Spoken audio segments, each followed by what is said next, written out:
Okay, let's get started.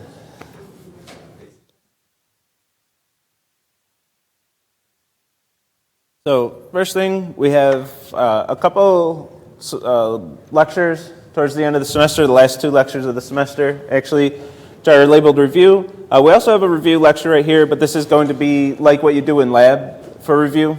So this, I'm going to go over the LO3 quiz, but I'll do it in lecture because we don't have any spot in lab to do that. But the last 2 days, it's just review. I don't know.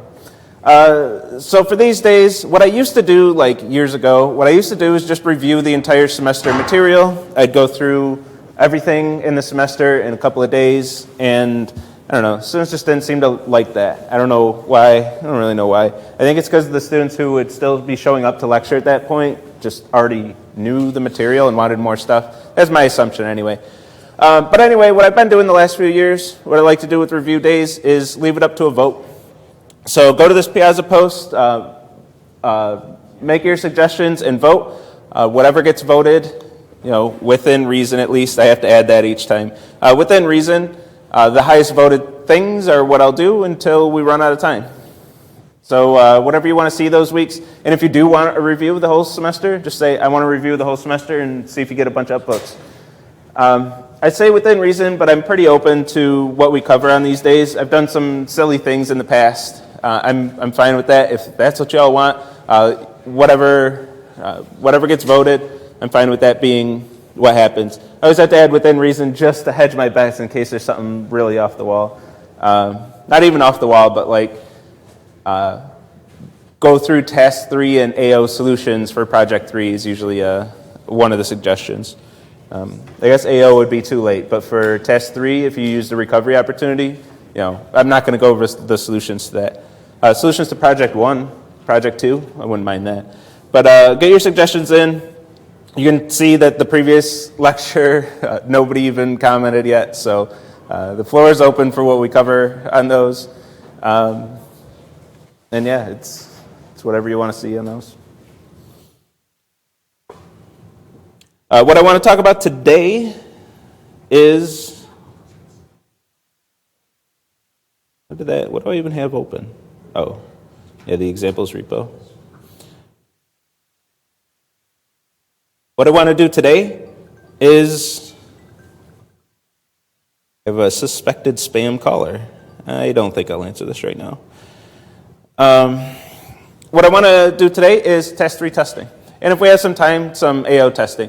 So with task 3, I want to get you all through task 3. It's the last programming task of the semester. So I want to give you, as much help as you need on this one. Last time we met a week and a half ago on Wednesday, I walked through what I expect, like how to run breadth first search, what data structures to set up. Really walked you through exactly how to do the task 3 and application objective as far as the concepts go.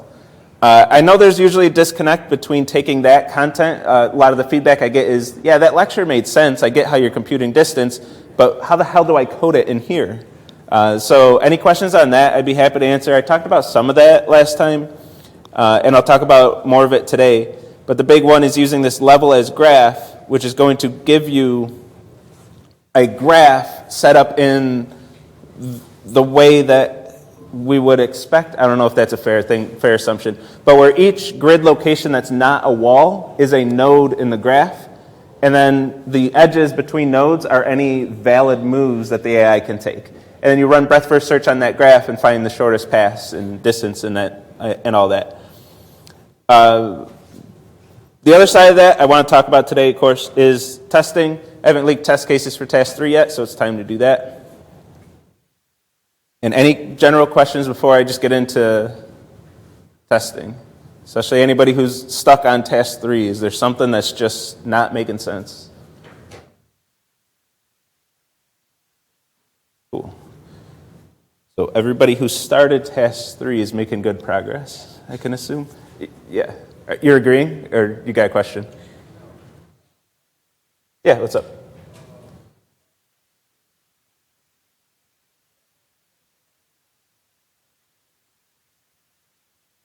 Okay.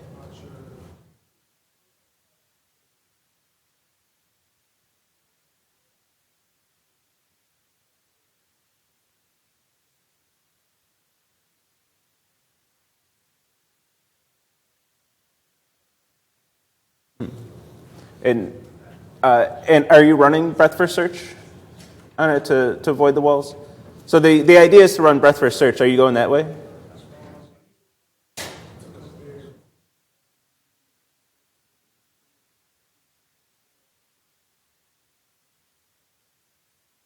Okay. But with the breadth first search ideas we talked about in lecture? Or, okay. Because it's possible to do without that, but it'll be difficult. Because you're going to run into all kinds of exceptions of, okay, I'll write this code to avoid a wall. If I run into it, I'll like turn to the right and try to go around. But you're going to eventually, it's going to be really tough to do it that way.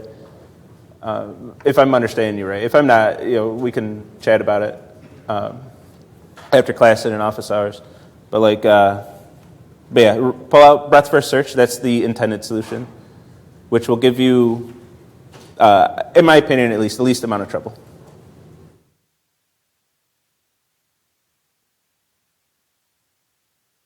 Okay, so let's test this thing. So this is the first of all, we haven't done test cases in a while because task 2 didn't require them. Last week we had off. So let's get our minds back in test cases.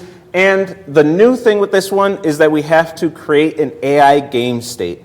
So instead of just having a player and then calling the method through the player, we still have to do that, but we also have to create an AI game state. So that's the big thing that I want to talk about. Let's set up the rest of this first, though. So the first thing I like to start with is actually calling the method, this distance avoid walls, which I don't give it to you in the handout code, so you'd have to, I'm spoiling it now, but you'd have to come up with the header. This is a method that takes an AI game state in 2 grid locations and returns the distance between those 2 grid locations as an integer. So that's the method we want to call and test. So just like the other test, we'll need an AI player. This is an AI player. Equals new AI player. And it needs an ID. I'm just going to say player 1. That player needs to call distance avoid walls. We're going to call it with a game state and 2 grid locations.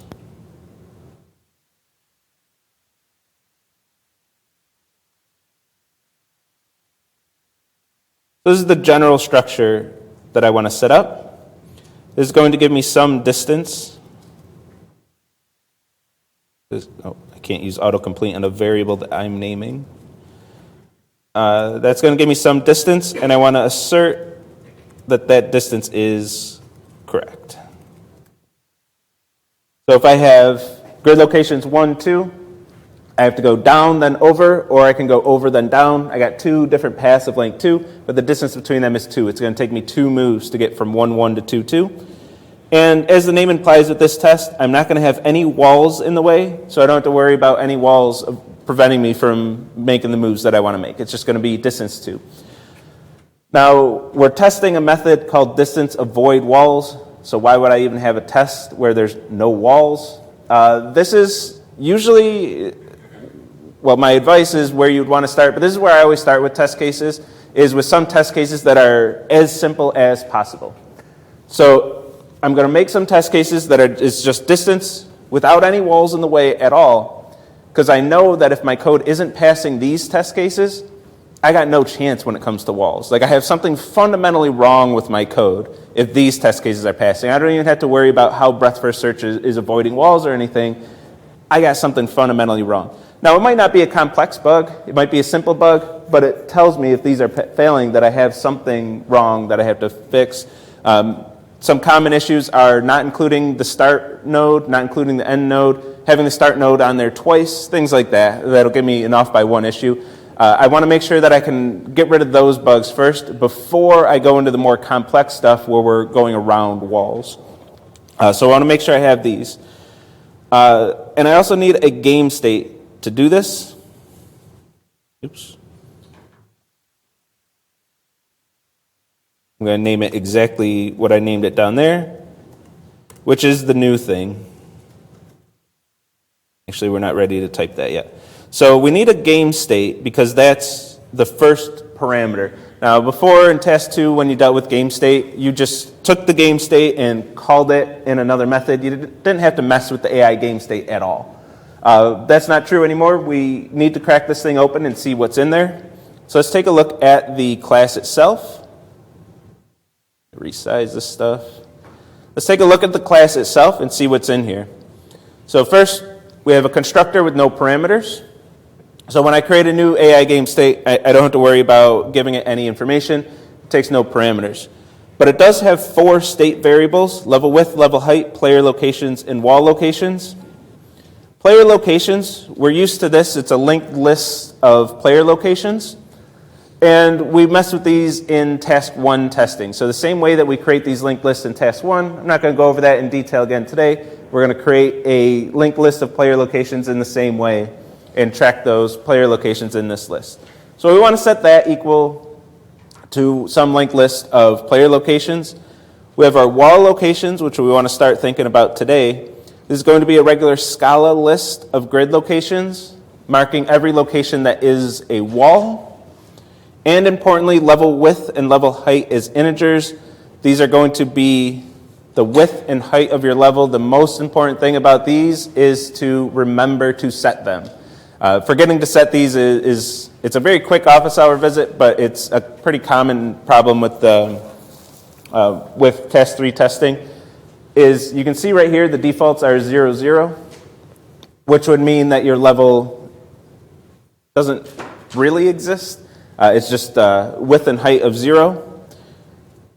So when we're creating the graph and looping from 0 to 0 and 0 to 0, exclusive of the endpoints, we're not going to have a graph. We're not going to have anything to work with. We'll probably get null pointer exceptions, index out of bounds exceptions. You have to remember to set these for the size of your level. So thinking into that, keeping all that in mind when we go to our code, I need an AI game state. The constructor takes no parameters. So I don't have to set anything in the constructor arguments at all. And then I'll override those, or not override. Override has a lot of meaning. But I want to overwrite the values in those variables to whatever I want them to be. So the very first thing, before I forget to do them, I'm going to set my level width and height.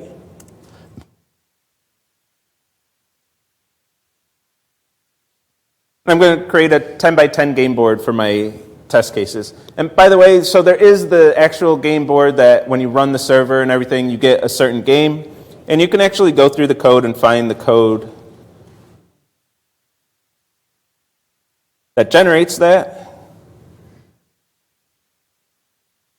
And you could use that as one of your test cases, but I don't recommend it. It's a very large level. There's a lot of walls, kind of a lot going on with that one. I wouldn't use that for your test cases. What we're going to do is create our own level to use for our test cases, which will be a much, much simpler level to work with. But if you were so inspired, you could take this wall locations and say, these are all my wall locations, and cut and paste that into your tests. Don't recommend it. What we're going to do is create our own level. I'm going to create a 10 by 10 level, and then put the walls wherever I want them. Before we do walls, game state player locations, we don't need this information for task 3. We're just finding the distance between 2 grid locations. We want to make sure we set this. I like my test cases just being set up and making sense and things like that. So we're going to create a new linked list node of player location, new player location 2.5, 3.8, sure. I'm going to make sure it makes sense, so I'm going to put my player, this is the player that I'm going to call the method through. I'm going to make sure that player's in the game world. And next is null. So I have a linked list with just one node in it. It gives me something there for player locations and my players in the game world. So, it just kind of makes sense. Though we don't necessarily need that for task 3, we will need it for application objective. And then the last thing, wall locations. So as we're writing tests with no walls, so I'm just going to set equal to the empty list. This is the default, so I'm just replacing empty list with the empty list here. But when we get to our more complex test cases with actual walls in the way, I'm going to want to just add them to that list. So I'll put that mostly as a placeholder for right now, that I will end up adding walls right there. This gives me, this makes it easier to not forget to do this when I do write my next test case. So this is what we need to do to set up our game state. We create a new game state, no constructor parameters, and then set those 4 state variables to whatever you want them to be for your particular test case. And then it's time to write test cases. Why do I have an error? I got an extra close brace. I have one test case here. We can keep writing test cases like this, but I'm going to set this, I want to create quite a few test cases, so I'm going to set it up with a map of test cases like you see me do, not in a while, I guess, but way back in Learning Objective 1. So let's see that again. I guess it has been a long time. So I want to get my test cases where I have a map of the inputs to their expected outputs. So my inputs, I have a bit of a situation here because I need 2 inputs, the 2 grid locations. So I'm going to create them as a list of grid locations, and then I'll always give this list of size 2. The first one will be the first input, second one will be the second input. So list of grid location to int equals a, map, list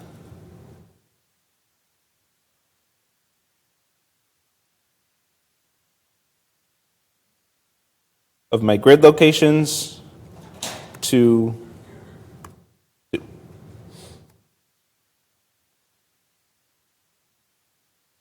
Let's come up with a few test cases. So no walls in the way. I just want to make sure that my algorithm is doing remotely what it's supposed to do.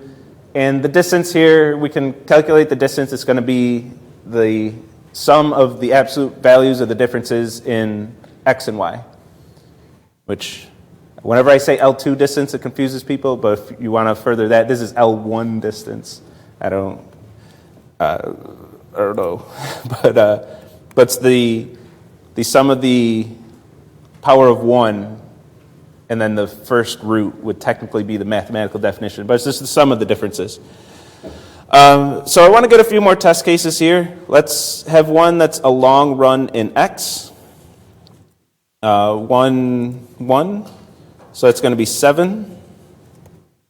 Let's get a long run in y. Oh, actually, let me reverse this just so I can talk about it later. Long run in y, let's see, 2 to 5, 9. Oh, I already have one where the answer is 7. Let's do this. Be 6. And then I want to make sure that I have at least one test case where I'm going in a negative direction. This was a common issue in task 1 for finding a path. One of my incorrect solutions is can't go in negative directions. And a surprising amount of office hour questions about that. Like, I thought the hint text was more clear than it was. But I want to go in negative directions. So I want to make sure that my starting location is higher than my ending location. So let's go from, let's say, 8, 9 to 5. We'll go all the way to 0 on this one. So the difference in x is 3, plus the difference in y is 9. So it looks like I have a distance of 12 there.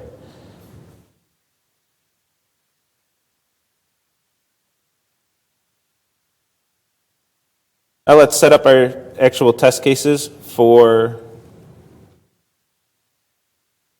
input to expected output.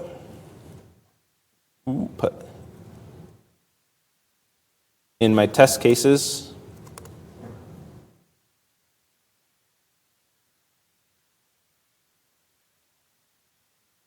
we're going to grab these inputs from the list. So input.head. input of 1, and distance equals expected output.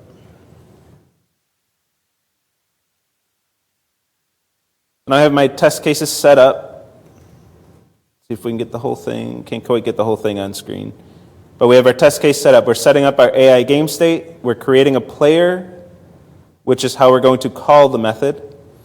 We have our test cases for different pairs of grid locations and computing the distances, the differences between them, which is the distance because I have no walls in the way. So this is going to be my distance between them. I could actually, I could double my test cases now that I look at it.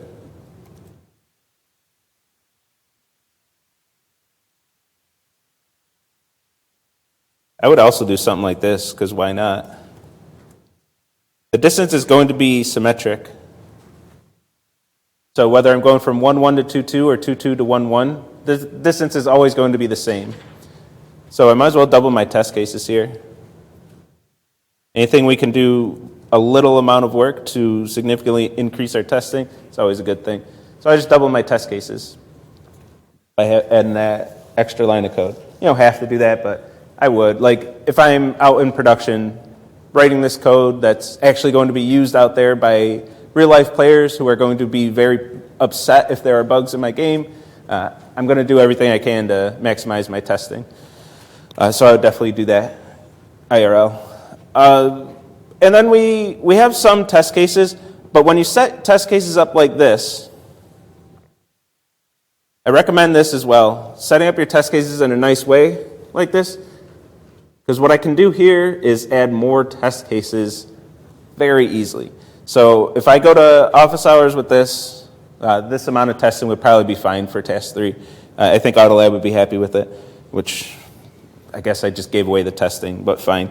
But you come to office hours with this testing, and you're like, I can't get this incorrect solution. No matter what I do, I'm adding tests, and I can't get it.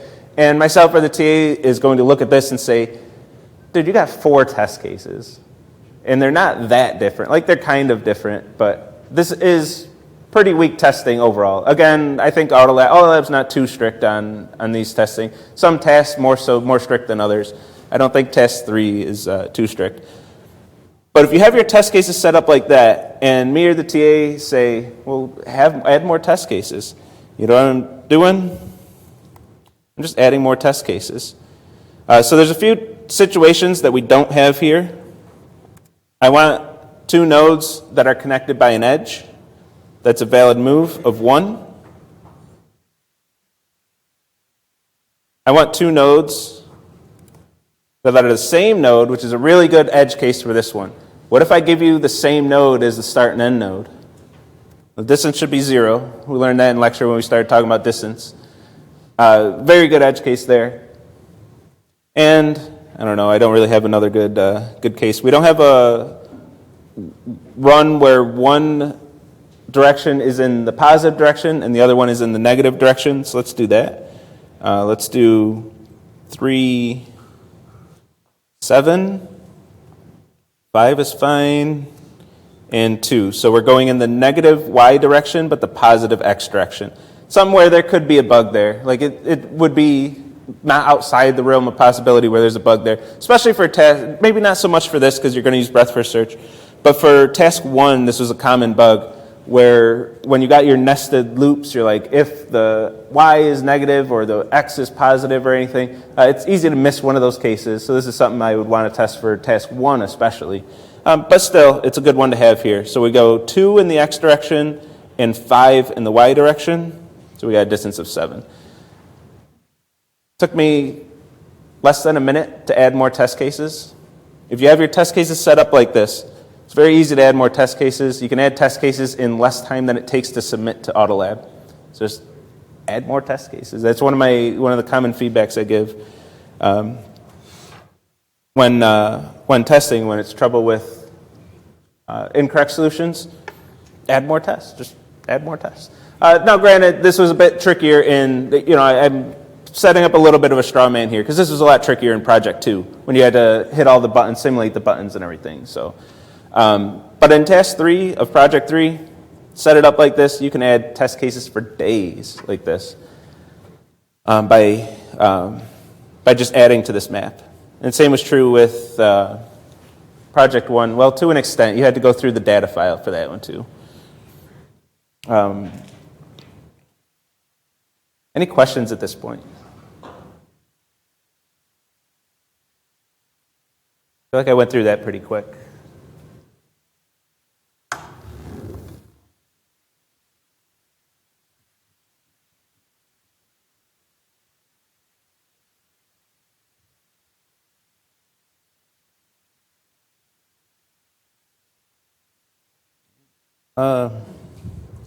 Let's throw some walls in the way.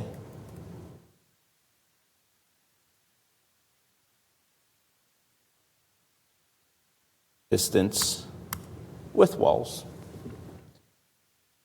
All right, so once we throw walls in the way, we're going to start throwing new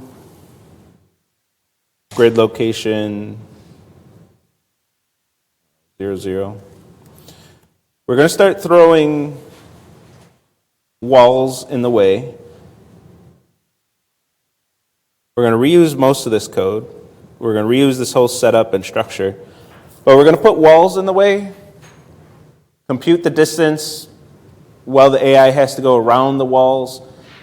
And it's going to get a lot trickier to just look at the code and generate our test cases. For the first test with no walls, it was pretty easy because we can just do a bit of math. The difference in x plus the difference in y, absolute value, those things, and that's our expected distance.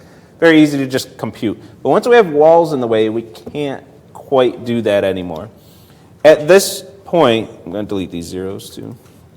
At this point, I strongly recommend for task 3 in the application objective is to visualize this thing. You can use whatever way you want to visualize it. I like spreadsheets, either Google Sheets, Excel, or whatever. If you're more pen and paper, get a piece of graph paper and draw these things out and design your level. Design your level in some way, any way you want to use, but design your level. So I'm going to make my grid. It's going to go 0 to 9. Because I have a 10 by 10 level.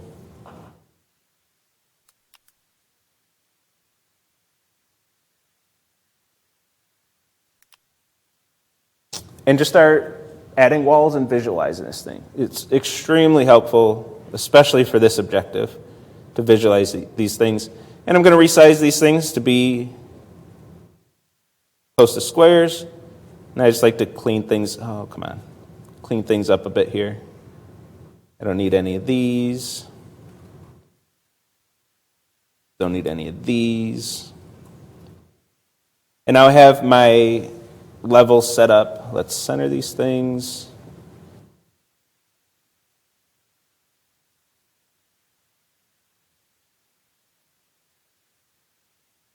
Mark these.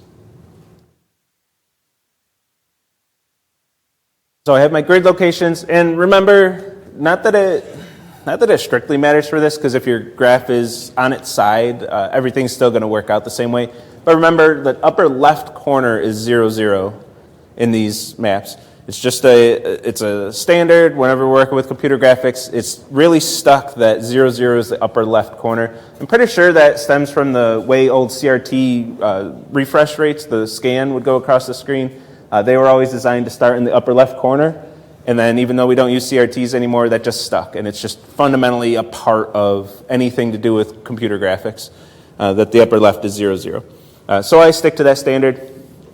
So in this game, the upper left is 0, 0. But again, if your 0, 0 is down here, like in math class, everything will be upside down, but your test cases will work the same way anyway, so no harm, no foul. But I'll do it the accurate way. The upper left is 0, 0. Then I'm going to add walls. So I just want to visualize these some way.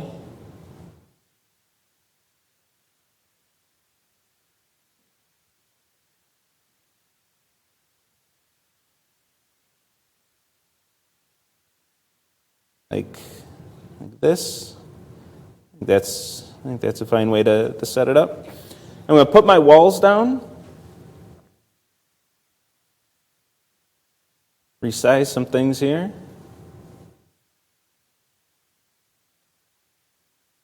And then I'm going to look at my map instead of trying to remember, okay, I have grid location 2, 3, and then in this. I'm not going to try to remember all that stuff. I'm just going to straight up look at this and go, okay, that's 2, 3, 2, 4. Let me get some blanks in here first. So I have a wall at 2, 3, 2, 3. I should start at the origin. 2, 3, 2, 4. 2, 5, 2, 6, 2, 7, 3, 7,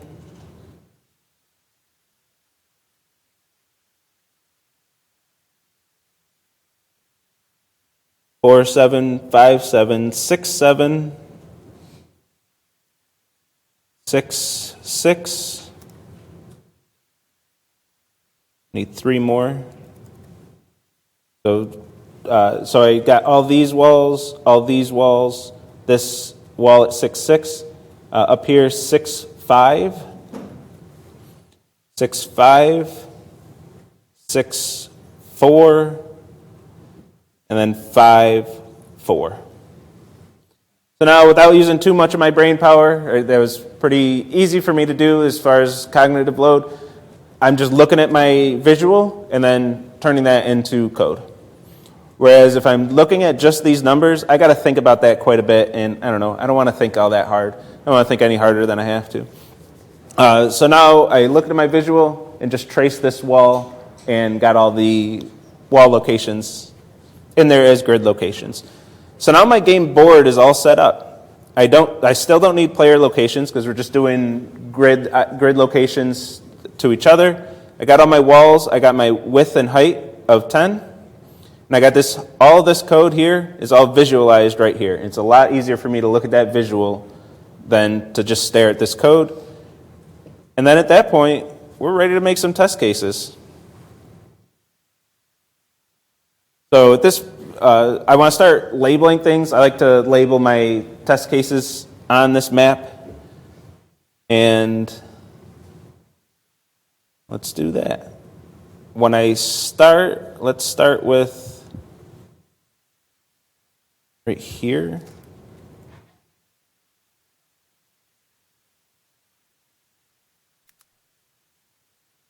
This is our first test case. So I'm going to go from x1 to x2. I can clearly see on the visual distance is going to be, I say clearly, but 1, 2, 3, 4, 4. Is going to be 4. And just like my whole first set of test cases where there were no walls at all, I want to start off with a test case that's going to be straightforward for my code.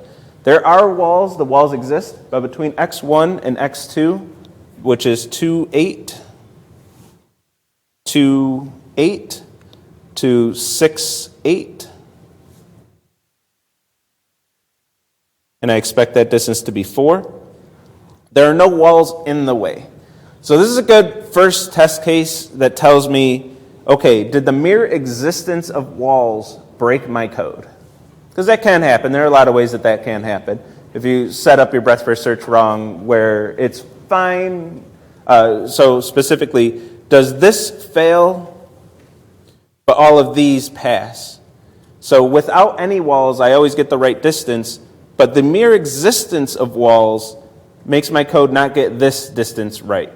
This can happen if like your walls are twisted, like they're not in the right spots in your graph, or things like that. There are a lot of bugs that you want to find that test case right there is going to expose. And by the way, that is the goal of testing, is to find and expose bugs. So you want your test cases to have that purpose of, if I have this specific bug, I want a test case to be able to expose that. And this test case is exposing that the mere existence of walls breaks everything.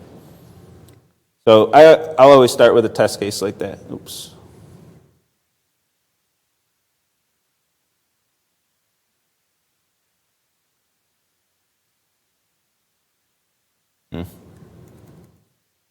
And let's just start adding test cases. So let's get our first actual test case in here. X3, X4. This is our first test case that actually cares that there's a wall in the way. Between X3 and X4, if you're completely ignoring walls, you're going to come up with a distance of 2. If you're not ignoring walls, 1, 2, 3, 4.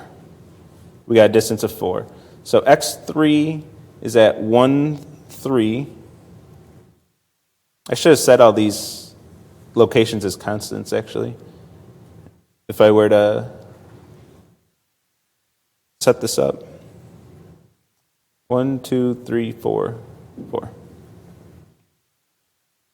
That's our first legit test case. There's a wall in the way, you have to avoid that wall.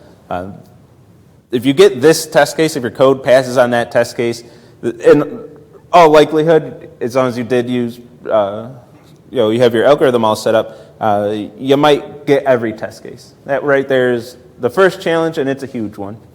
But of course, we want to do more challenging things than that. So let's try X2, 6, 8.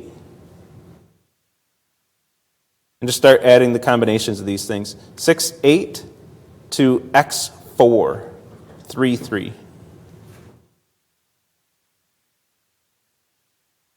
Obviously, we can't go through the walls here, so let's count 1, 2, 3, 4, 5, 6, 7, 8, 9, 10. And we want to make sure our test case is correct, so there is a different path to get to X4. Let's make sure that's not less than 10. It looks like it won't be. 1, 2, 3, 4, 5, 6, 7, 8, 9, 10, 11, 12, 13, 14. So that's a good one. Let's do X2 or X1 to X4 to 8 to 3, 3. And X2, 6, 8 to X3.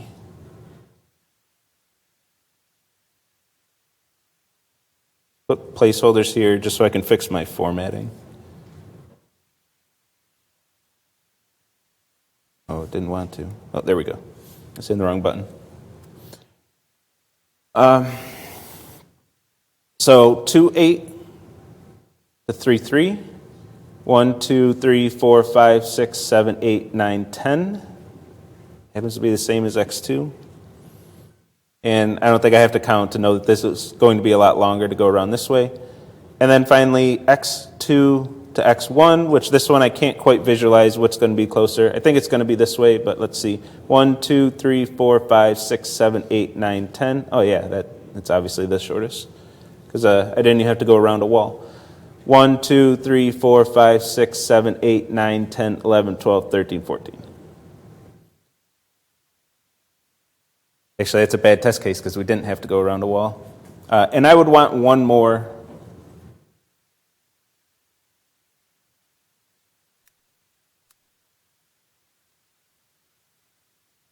To make sure we're really going around. So X5 is to get to X2.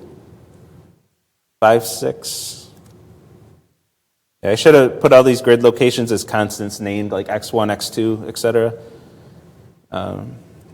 You'll have to imagine that because I don't really have time to change it all. But 5, 1, 2, 3, 4, 5, 6, 7, 8, 9, 10, 11, 12, 13. Making sure that gets that 13 that we expect. Now we got some good test cases. If your code passes this test suite, we're feeling good. It's going to be most likely correct on any test case we can dream up. Now, of course, we can dream up some more. We can put walls here and put X5 here and make sure it can navigate the whole spiral. We could even generate an entire maze. And because with breadth first search, we are getting full maze solvers. You can put the start at the start of a maze, the end at the end of a maze. If it's set up as grid locations like this, your test cases can be a legit full maze. In your breadth first search, if it passes these tests, should be able to navigate that maze as well.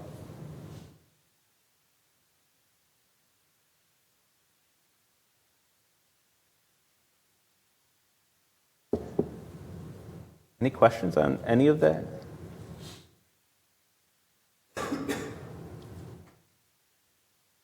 Okay.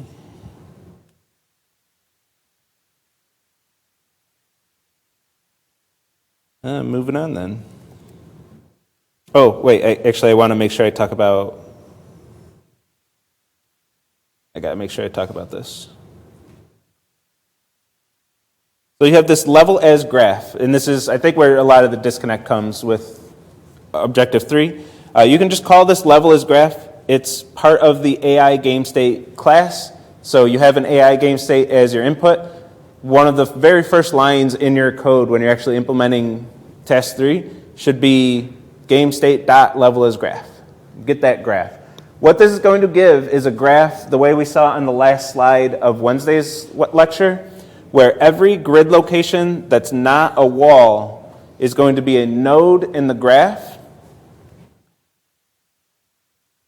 and it's going to have edges for every valid move that you can take. So this node this grid location is going to have a node in the graph, and it's going to be connected by an edge to the 2 adjacent grid locations that are the valid moves an AI can take. For example, this is going to be a grid location, but it will have no neighbors to the right or down because those are walls. The walls won't even have nodes, but it will have up and to the left. There will be edges connecting those nodes. So that's what level as graph is giving you. And to compute the ID of a grid location, we're using this formula. So you can compute the ID for any grid location by this x plus y times width. So our width is 10. If I want to compute the ID of, let's say, this node right here, we have an x of 1. So 1 plus y, which is 3, times the level width, which is 10. So the ID for this node where x3 is going to be 31. So when I want to start my task 3, what I want to do is call level as graph. That gives me a graph of grid location that has all my nodes set up with the adjacency list, with IDs for the grid locations and everything. And I want to go to that graph, and I want to say, for example, I'm computing the distance between x3 and x4. I want to say, okay, my starting grid location is 1, 3. I'm going to throw it in this formula and say, okay, that's ID 31. And this formula is, the reason for the formula is so every node has a unique ID. No 2 nodes are going to have the same ID with that formula. And I'm going to go to that graph and say, okay, we're starting at the node with ID 31.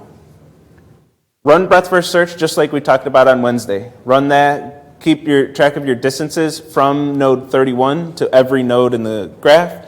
It's going to find these 3 neighbors, all of distance 1. It's going to find their neighbors, all of distance 2. And it's going to keep expanding and explore all of the nodes in this graph. All of the grid locations are going to be explored. And then once you're done, you're going to go to your end node. Okay, this is node 33, 3 plus 3 times 10. And you go to your map that stores all of the distances and say, what'd you find for distance of the node with ID 33? And that's your answer. That's what you return. Yeah. How is a graph stored in memory? So our graphs, where's my graph? So your graph is going to be this adjacency list containing all the edges. That's the most important one that we need to get all the edges. And also a map of nodes. So this map of nodes is going to be int, for our purposes, int to grid location. So for any ID, you could grab the grid location for that ID, which isn't strictly necessary for what we're doing, but it exists in the way the map is set up. You could also do the same thing by running that formula in reverse and getting the x and y, writing a get x, get y, but we don't need either of those. But the important thing is this adjacency list. This is what you're going to be using the most, is this adjacency list of int to list of int. These are going to be IDs to a list of IDs that are all the neighbors of an edge. So if I talk to this adjacency list and I'm starting at this node and I say, give me all the neighbors for X3, what I'm going to do is take that adjacency list and say, give me the neighbors or give me the list of ints for the node with ID 31. And what that's going to give me is a list of nodes which is going to contain 21, 30, and 41 to say that these are the neighbors of that node. So when I run breadth first search, I'm running it using this adjacency list to be able to do all my computations that we talked about on Wednesday. That's how I'm going to fill in that whole distance map. And that distance map is going to be IDs like 33, 34, 35, 36, 37, 38, 39, 40, 41. It's going to give me all those IDs mapped to distance. And then I look up in that map and say, okay, what was the distance for 33? And everything else comes out in the wash because the graph, this level as graph, is set up to only have edges for the valid moves through the game.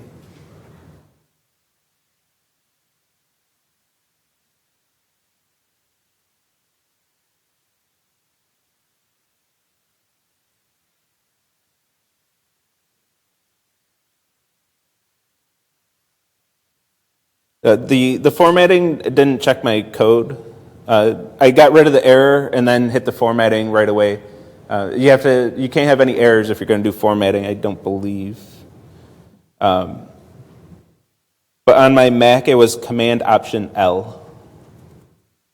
If I have my formatting all jacked up like this, Command Option L just fixes it all.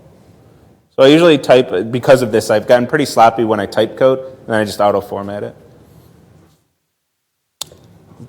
Modern tools make us lazy, but man, they're useful.